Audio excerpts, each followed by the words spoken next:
Yo, how's it going, everyone? This is Mitchell Mander here, and this is the second video I'm actually uploading today.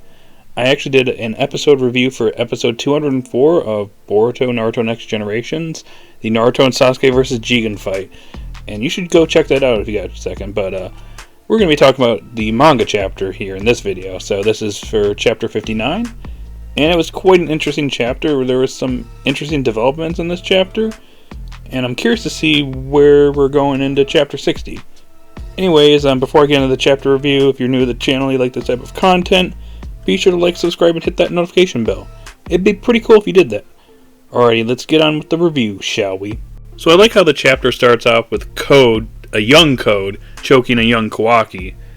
And it's basically a nightmare that Kawaki's having. He wakes up, and this is where things get a little interesting, where Amado is basically like, hey Kawaki, so despite the fact that, you don't have that karma anymore, you're still a vessel. No matter what, you're just a vessel. That's what you are.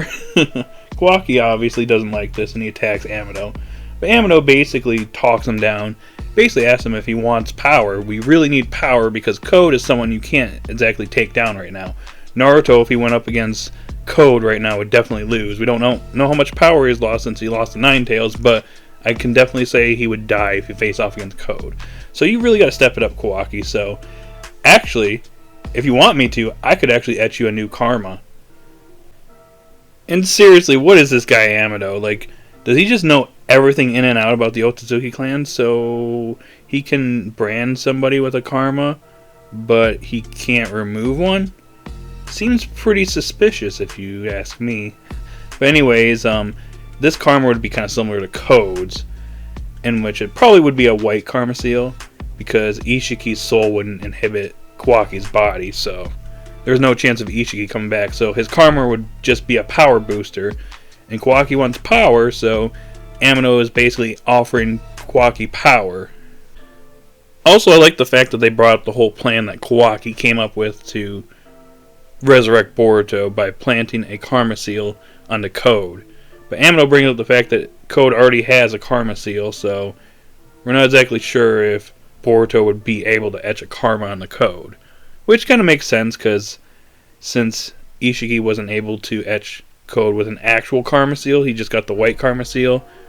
The result may be the same with Boruto trying to do the same thing. It might just turn into another white karma, or just do nothing since he's already got the white karma.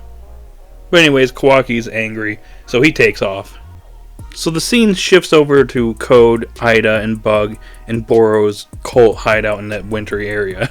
But anyways, Ida over here is concerned about Kawaki because Kawaki loves the Hokage.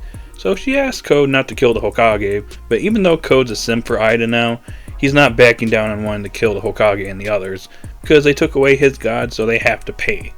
So Ida's like, okay, do what you want, but make sure that I'm not involved, or at least Kawaki doesn't know I'm involved in that plot, so I can just have Kawaki to myself. So I guess she just wants Kawaki and not Boruto, at least for right now. So Code brings up the fact that even though Kawaki has Otsutsuki genes in him now, so Ida's abilities won't work on him, he's not exactly going to go along with her, fall in love with her, and he could even resist her, and it could actually backfire on her and even Code. And Ida over here is like, well, I didn't want it to come to this, but hey Code, I'm going to show you my other knight. Just who is this other knight? More on that in a little bit. So the scene shifts over to Kawaki, who's just walking around in Konoha, minding his own business, but he's thinking about what Amado told him earlier. And he gets angry, he says, shut up. But he's no longer with Amado, he's walking around town, so he said, shut up, in the middle of town, so it alerts all the civilians that are wondering what's going on. Which Shikadai happens to be nearby. He tells them to ignore all the civilians, just keep walking. So nice little conversation that these two have, nothing really too significant, but I like the fact that he brings up that, hey, Kawaki, you're still a top secret person here. Nobody really knows why you're here or your purpose, but Lord 7th deemed you a member of Konoha, so you are one. So it was a really nice conversation these two had. And Kawaki is actually pretty friendly with Shikadai, so it's pretty nice to see. But anyways, next scene is Sumire and Amado. I'm not going to spend a whole lot of time on this because I already talked about it in my Is Sumire in Danger video. You should go check that out. It's just a spoiler discussion for this chapter, but I do go into depth as to my feeling as to what I think could potentially happen to Sumire in the next chapter, but The bottom line is she's suspicious of Amado. He thinks that Shikamaru set her up to be his assistant so she could spy on him. And she's basically trying to probe him for answers. Be like, hey, is there more to this than just Kawaki getting his karma seal back and fighting against Code? Is there something else you're plotting? And Amado just outright calls her stupid. Okay, so Code and Ida's last part in this chapter. So Ida's going to retrieve her other prince, which is in the same room that she was in. I don't know why Code didn't notice this other pod here, but whatever. So they release Daemon. That's what this kid's name is. The younger brother of Ida. And at first they open the pod, he's nowhere to be seen. But then the next thing we see is him riding on Code like Code's a horsey. And he's just playing with Code. And Code goes to attack him and Ida's like, yeah, you don't want to do that. You do that and you're going to regret it. So luckily this kid didn't sense Code's malicious intent. So lucky him. But Code explains that, yeah, I killed a couple of guards coming into here. So there's probably some other guards looking for us. And yep, 4 guards find out where they're at, and they go for the attack. Code goes to attack them, but Ida tells him to step down and let Daemon, I call him Daemon, I don't know, I think it's funny. But anyways, let Daemon take care of these guards. So get this kid, Daemon, he has a crazy ability. You thought Ida was already broken with her abilities? Get this. So, if this kid's going up against somebody and they're visualizing how they're going to kill this kid or attack this kid can just reflect that back onto them. So if they envision blasting him in the face, they'll get blasted in the face. If they try to cut his head off, their heads will get cut off. Yeah. So one guy tries to blast him, he gets blasted in the face and dies. One guy tries to throw an axe at him, or just hit him with an axe. And his head gets hit with the axe, so his head gets split open. And then Daemon, I guess, is really powerful. He kicks a guy and breaks his neck and kills him. But then there's another guy that tries to cut his head off with a sword, and he ends up getting decapitated. So yeah, this kid is an absolute monster. Oh boy, I wonder how Konoha is going to deal with this kid. He's probably going to be killing people left and right at this rate. But anyways, I pretty much discussed the entire chapter now. So moving on to the pros and cons section. So I have to say I do like the whole plot line of Kawaki wanting to gain power, and you see Amado that's basically throwing this at him, be like, hey, I can give you another karma seal, give you the ability to access Ishiki's dormant powers within you, and you could just see Amado just playing with Kawaki because he knows that Kawaki wants power and he's very impatient. So he's playing on that. So I like that plot line that's developing there, and Kawaki's just getting frustrated, and eventually Amado's going to break him.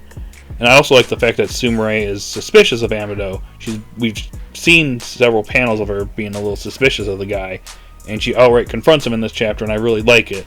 I don't know what's going to happen there in the next chapter. I'm really concerned, but I like those whole plot developments there. And also, Daemon over here, interesting kid with a very broken ability. So I'm wondering what they're going to do when they actually invade Konoha. That's actually going to be kind of crazy to see. Now, an issue I have with this chapter, and I guess with the manga right now, is that its pacing is really off right now, in my opinion. What I mean is, in our previous chapter, we had Boruto, Sarada, and Mitsuki training, and Boruto taking one of the Byakugan pills. Well, they're nowhere to be seen in this chapter, so we have to wait another month to see if they'll appear in the next chapter. And Code and Ida, they weren't in last month's chapter, but here they are in this chapter, and it's a continuation from 2 chapters ago. So yeah, there's just certain stuff we're just having to wait a long time for.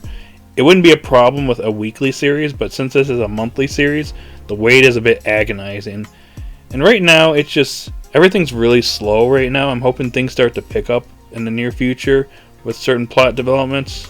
Not really sure if we're going to go into the time skip like in the next few months or still another year from now. It's really hard to tell what they're trying, like what the series is going for right now. But it's just really slow right now, so I'm hoping things kind of pick up with the next couple of chapters, at least for this next upcoming volume. I don't know. I just hope things pick up from here. Alrighty guys, that's all I got for this review. So overall, this was a decent chapter in my opinion. Probably a 6 or a 6.5 out of 10, and in my opinion, today's episode was way better than this chapter. Not entirely bad, but it was a decent chapter with some decent plot developments. I'm just hoping that the pacing issue that the manga is having right now gets resolved pretty soon. But anyways, guys, those are my thoughts. What do you think of this chapter? Did you love it? Did you hate it? Just post your thoughts in the comment section down below. If you're new to the channel, be sure to like, subscribe, and hit that notification bell, and I'll talk to you guys later.